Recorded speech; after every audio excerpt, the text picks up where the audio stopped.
failure. Dedication, discipline and drive, seizing every moment that comes up in this life. Start saving for your golden years with a Sagicor Lifestyle Approved Retirement Scheme. The time by Sagicor Life is 7 o'clock. CVM News at 7 Headlines Thursday. Brought to you by Guardian Life. Live secure. Live easy.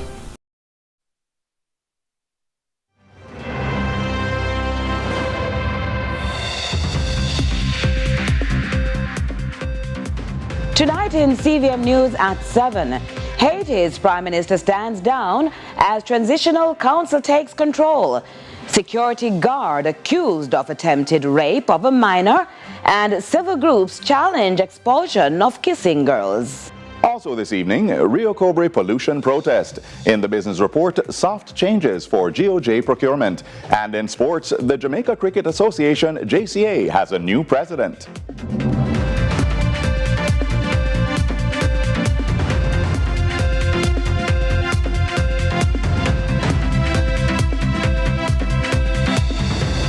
From Kingston, Jamaica, this is CVM News at 7. I'm Stephen McHugh. And I'm Carolyn Brown. It's Thursday, April 25, 2024. Thanks so much for joining us. Embattled Haitian President, Prime Minister Ariel Henry, is out. Yes, he made it official in a letter hours before Haiti's new transitional council took government control in the gang-run country. Ramon Gordon has been tracking the story and files this update. Exiled Haitian Prime Minister Ariel Henry tendered his resignation on Thursday, relinquishing his post amid turmoil gripping the Caribbean nation. He bowed out via letter, reportedly signed in Los Angeles. Henry's departure paves the way for new government, desperately needed in a country ravaged by relentless gang violence. His announcement coincides with the swearing-in of a council for selecting a new prime minister and assembling a cabinet for Haiti.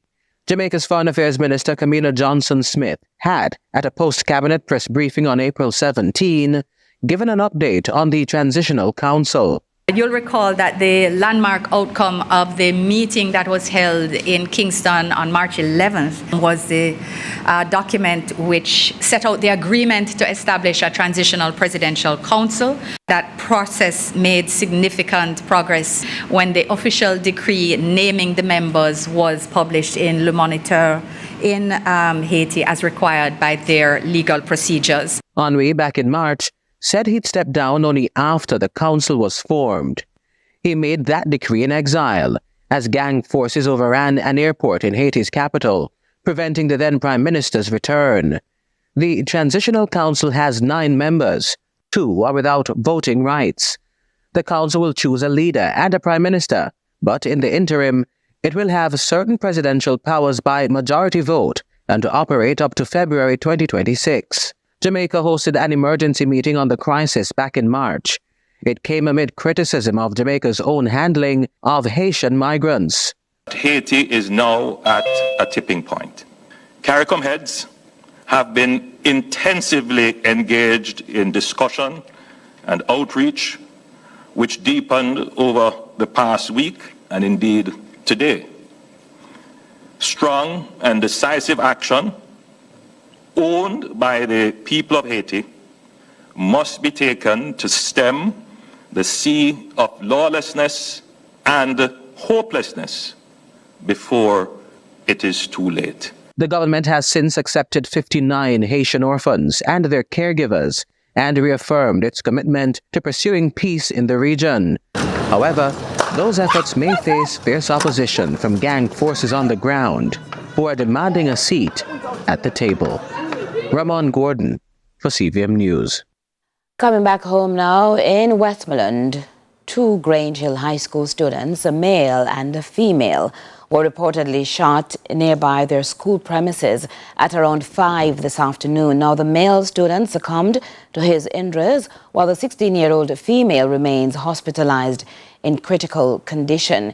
It's reported the students were leaving school when, upon reaching the vicinity of a guest house on Belle Isle Road in the community, they were approached by gunmen who shot them multiple times. The motive remains unclear. At this time, of course, CVM News will continue to track that story. In this CVM News exclusive, residents of Bog Walk in St. Catherine are again searching for answers, fearing their reliance on the Rio Cobre could be disrupted. Our reporter Trisha Gay Kelly spoke with persons who protested on Wednesday following more concerning observations around the river's pollution. Citizens express concern that large manufacturers are still allegedly leaking waste material into the river. For this reason, the citizens whose livelihoods are at stake have taken a stance. It seems there's always something about the Rio Cobre. This is the latest. Milky-looking substance struggling to dissolve into the 346-meter deep water source. In recent times, residents have grappled with fish kills that they say threaten their livelihoods. It's no wonder their concerns led them into a peaceful protest on Wednesday to bring attention to the issue. They think the flow may be coming from distribution company Seprod Limited in Bogwalk, hence this is the screen of their protest. We can't get a fish to sell, can't get none to eat, can't get nothing on the river polluted, so we want them to do better things on this. My birds and my fowl, we can't never get to give them water, what they are letting go in the river. Leading the protesters is president of the Friends of Rio Cobre group, Kestonard Gordon, who says these acts must be sanctioned. We have our intelligence, we have everything on video showing what they have done. They have a number of pipes, about 7 pipes leading under their fence that they have been releasing these effluent over the years into the river. But the group may just have to wait to hear from the National Environment and Planning Agency NEPA, which visited the area last week to investigate the matter. Seprod Limited CEO Richard Pandohi suggests the allegations are misplaced. He explains the residents have misinterpreted the situation, as his entity would never jeopardize the very source of contribution to their products. They did a lot of work in the parking area in those places and on the road. And there's a lot of marl there. There's a heavy downpour rain last week and the marl was washed. We believe the marl is what they saw that went into the river. NEPA came in, NEPA did a large check, and obviously we were concerned. And there's no evidence that any such thing happened. Emphasizing that the company still uses its water treatment plant, he says he's trying to get clarity on the matter as the company continues to foster good connection with the community. NEPA CEO Leonard Francis is, however, asking groups not to place blame on any given company until investigations are complete. Trisha Gay Kelly, CVM News. A gunman was on Wednesday shot and killed in Clarendon while attempting to rob a taxi operator and his passenger. Here's Ramon Gordon with the details. A would-be robber in Clarendon last evening got a bit more than he bargained for. Reports are that at 8:15 Wednesday evening, a taxi driver operating in 19 Miles, Clarendon, picked up the perpetrator while transporting another passenger. At some point in the ride, a tussle ensued, as the now-deceased aggressor demanded the possessions of both the driver and the passenger. But, as fate would have it, his weapon would be the tool of his own undoing. He's dead, man. The taxi man would have picked up this man in his vehicle, and upon reaching Roman Friends HQ along the 19 miles, and the gunman would have started robbing a driver, and another passenger was in there. The driver would have held on to the gunman, and that struggle would have ensued, and during that struggle, gunman would have been shot. Commanding officer for the Clarendon Police Division, Superintendent Carlos Russell, could not at the time confirm whether the suspect was wanted in connection to any other crimes in and around the area. However, he says investigations are ongoing. Robberies are up 60% in Clarendon for the period January 1 to April 20, 2024. That represents 24 robberies total, up from 15 for the same period last year. Ramon Gordon for CVM News. 2 local advocacy groups have joined the call for the reinstatement of the St. James High School student who was expelled after kissing another earlier this year.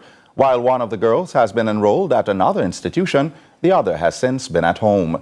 As you'll hear in this report, the school's board has ruled the expulsion unauthorized. Tension is brewing at the St. James High School, where the principal, who unilaterally decided to expel 2 girls for kissing, may now be facing a threat to his tenure. Head of Jamaicans for Justice, JFJ, Michael Jackson, is recommending that the parents of both girls take legal actions against the school. She explains the principal acted in breach of the Education Regulations Act of 1980, which outlines how expulsions are to be administered. Jackson opines the act, which took place on January 16 this year, is no ground for expulsion. When we're here lamenting about the state of our education system, the state of violence within our society, yet we have a principal who acted so unreasonably so with moral judgment that is now seeing a child being denied access to education for close to 3.5 months. Well-thinking Jamaicans should be upset. Normally we're hesitant to say this, but to be very clear, we are recommending that both mothers pursue legal action in this regard. Unjust. Section 30, subsection 1 of the Education Regulations Act allows a principal to grant suspension to students not exceeding 10 days. During that time, a report should be sent to the school's board outlining the reasons for the suspension. The fate of the student would then rest with the board, which then instructs the principal accordingly. However, principal for the institution, Joseph Williams, evidently bypassed these protocols, as neither did he inform the board, nor did he receive authorization for the expulsion. Only with the board's approval can we even get to the stage of an expulsion. And within that process, it allows for the child and the child's parent or guardian to appeal. So by circumventing the board, natural justice was avoided. Meanwhile, Policy and Advocacy Manager of Equality for All Foundation Jamaica, Nicole Wilson, says the Education Ministry's late intervention is an indictment on their part. Sure, they may not have the best monitoring system, but even when complaints go to them, in terms of how they're dealt with, many a times they're not dealt with in the best way, in an efficient way, and in a way that ensures fairness. And so it is an indictment on the ministry to do better when it comes on to the administration of justice within the education system, and ensuring that students' right to education is not taken away for reasons that are, in my view, are senseless. The Ministry of Education on Tuesday says it's awaiting findings from the school's board. Trisha Gay Kelly, CVM News. More to come from CVM News at 7 after this break.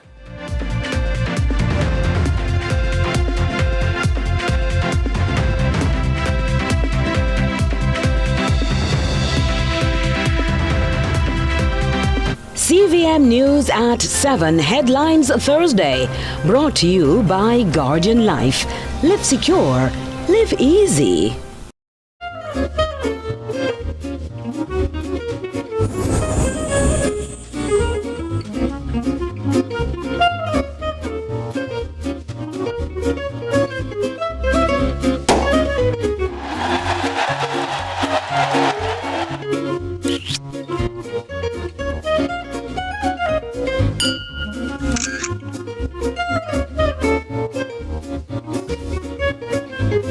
Authorized under Section 58.3 of the Betting, Gaming and Lotteries Act. I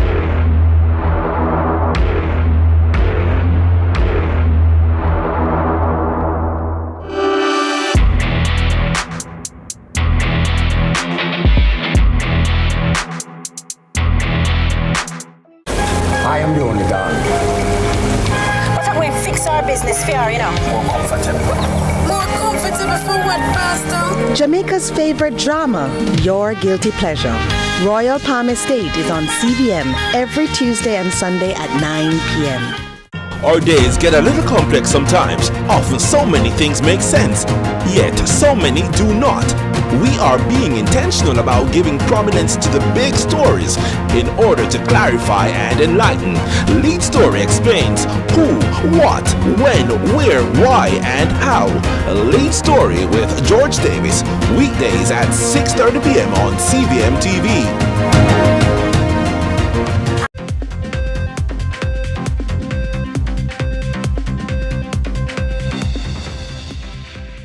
Thanks so much for staying with us. A man is now hospitalized after sustaining injuries in a bike crash at the intersection of Greenwood and the North Coast Highway earlier today and was rushed to the Falmouth Hospital. We hear more from Ramon Gordon.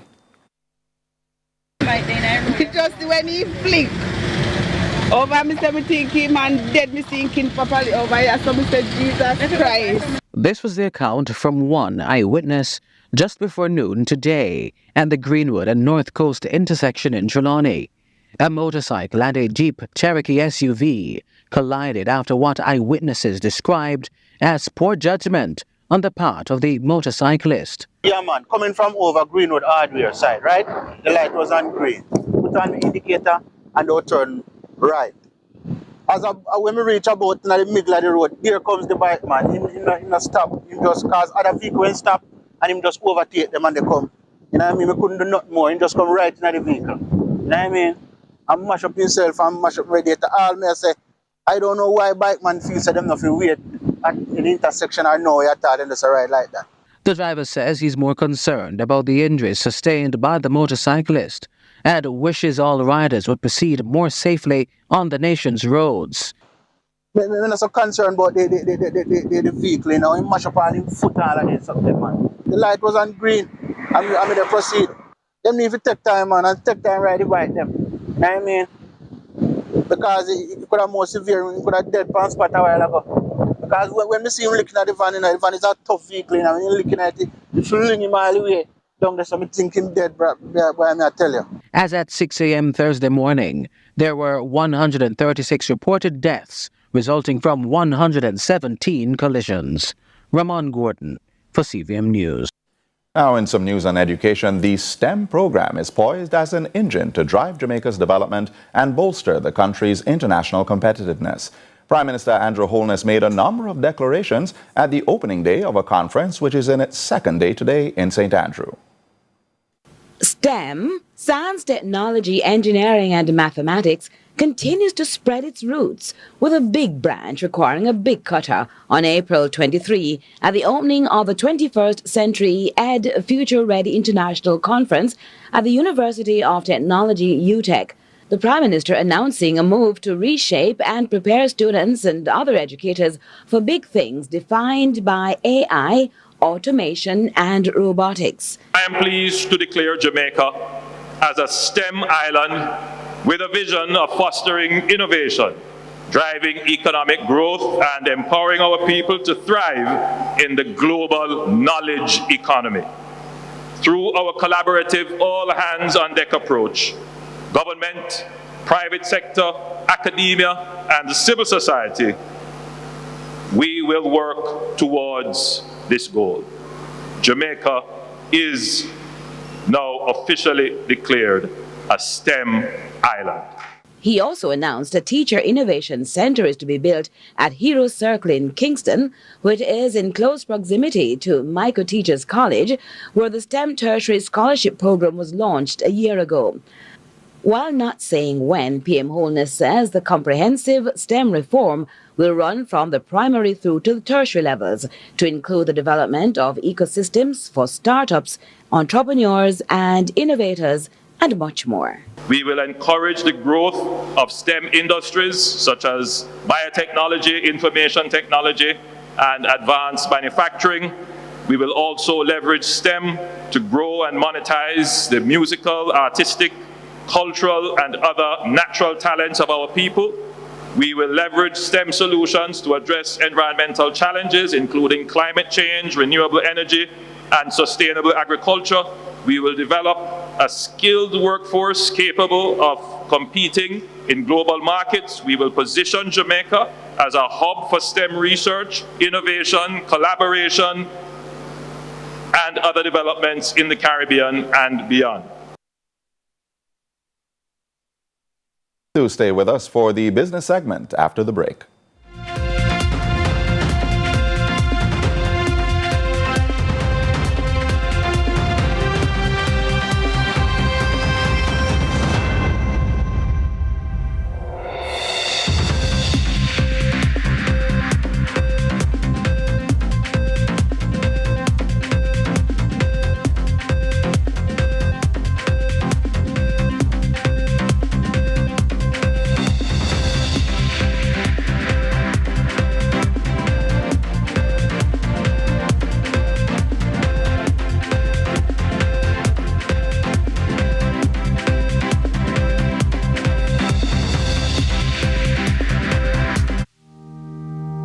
Truth is, HIV affects everyone. Truth is, avoiding care leads to a weaker immune system. That means you could get really sick. The truth is, the hardest pill to swallow isn't the medication.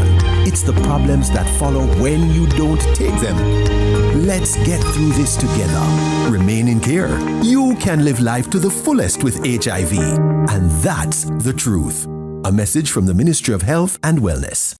Bollywood has never been this good. Catch Made for Each Other weekdays 1 p.m. on your drama station CVM. Brought to you by Hyundai. Conditions apply. TOK took a hiatus recently. Like a highest bus, you know, cut left way. Don't want to age myself by saying Dial, but it's an insurance company. Right next door to Home Electrics. Look one touch of class. Exactly. No, I'm got touch of class. You know the thing. Yeah, man, legendary that man. What age is the age as 40. a young man? From age 40. Dark. So I'm afraid dark. Give me a next option, no man. So, me not have the joke, man. These are the digits. The Cut is brought to you by Flow and Guinness.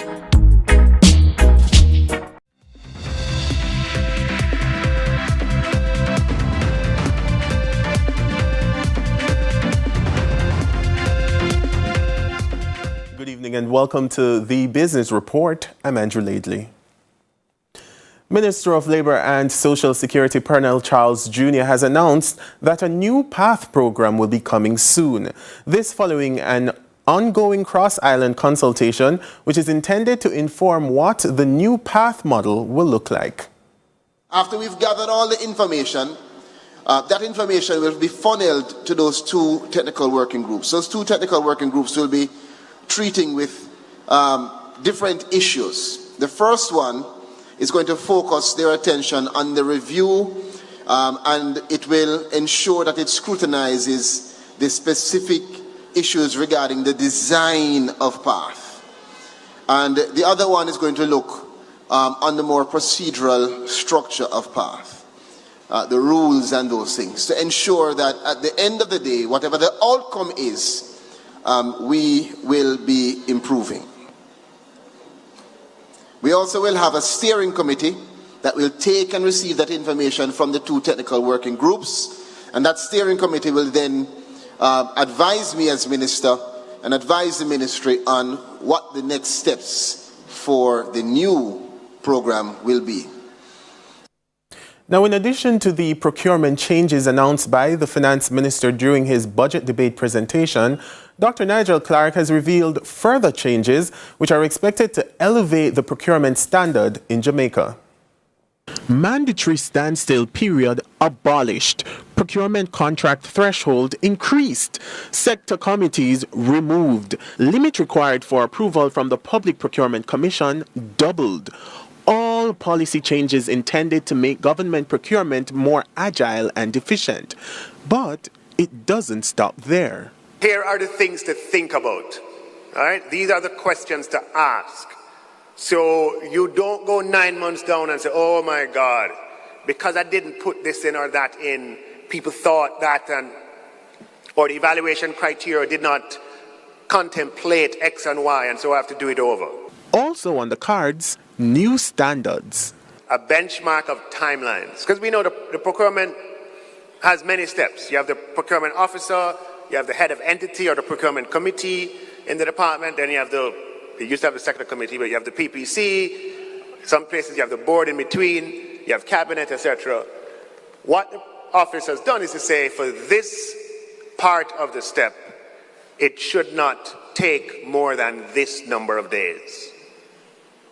So everybody will have that. An idea is to come in below the benchmark.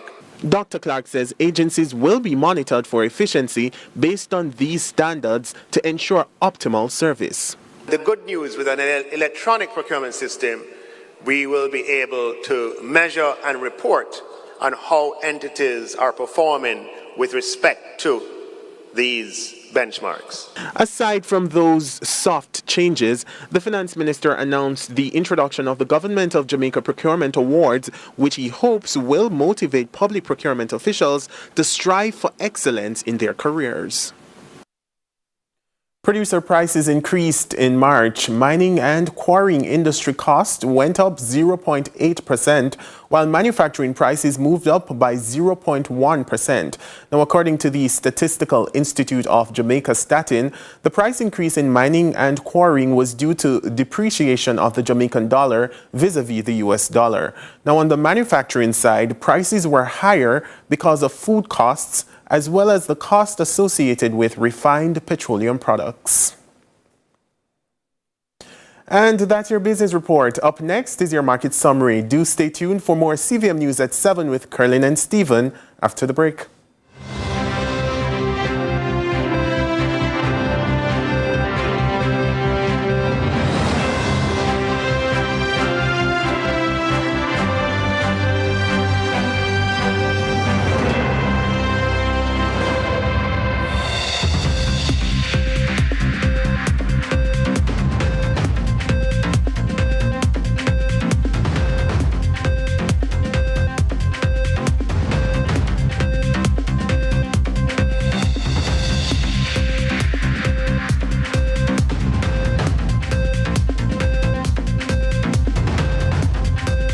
This is Mark. He's saving to make sure that this one doesn't have to worry about student loans. This is Tevin. He's saving to make sure that next year he can live by his own rules. And this is Janelle. She's saving to make sure that the girls' trip to Greece makes it out of the group chat. They all have one thing in common. Their JN Bank savings. Saving little by little is what makes life affordable. Stop wishing you could. With your JN Bank savings, you absolutely can. JN Bank will help you find a way. TOK took a hiatus recently. hiatus bus. Like a hiatus bus, you know, cut left way. Don't want to age myself by saying dial, but it's an insurance company. Right next door to Home Electrics. So Mr. look one touch of class. So exactly. No, I'm got touch of class. You know the thing. Yeah, man, legendary that one. Yeah, man. What age is the age as 40. A young man? From age 40. Dark. So I'm afraid that. Give me a next option, no, man. So, me not have the... joke, man. These are the digits. The Cut is brought to you by Flow and Guinness. Our days get a little complex sometimes. Often so many things make sense, yet so many do not. We are being intentional about giving prominence to the big stories in order to clarify and enlighten. Lead Story explains who, what, when, where, why, and how. Lead Story with George Davis, weekdays at 6:30 p.m. on CVM TV. I'm Celine Gordon, host of Holy Road. Hey everybody, what's up? It's your boy John Mark Wigan, host on the show Holy Road. Listen, people need to know what's happening in the churches and in ministry in all of Jamaica. It's an absolute blessing. We're really excited to share this. Tune in to CVM, see it happen. Friendly reminder.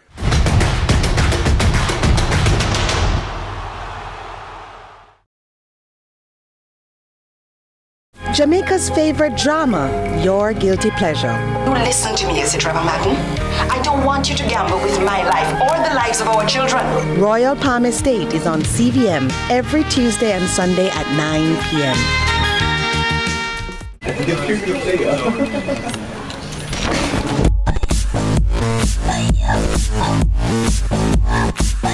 We're in Portland today. I'm trying to find Mac's funeral home. Tavio. I'm trying to find Tavio. She's, I think, a mortician from a funeral home. This is her. No, man, I'm looking for a mortician. This is her. All right. The owner, mortician, embalmer, restorative artist. Not to lie. Where you have them said, all right, peace sign, let me there. And I say, no. I say, Lord, cover me.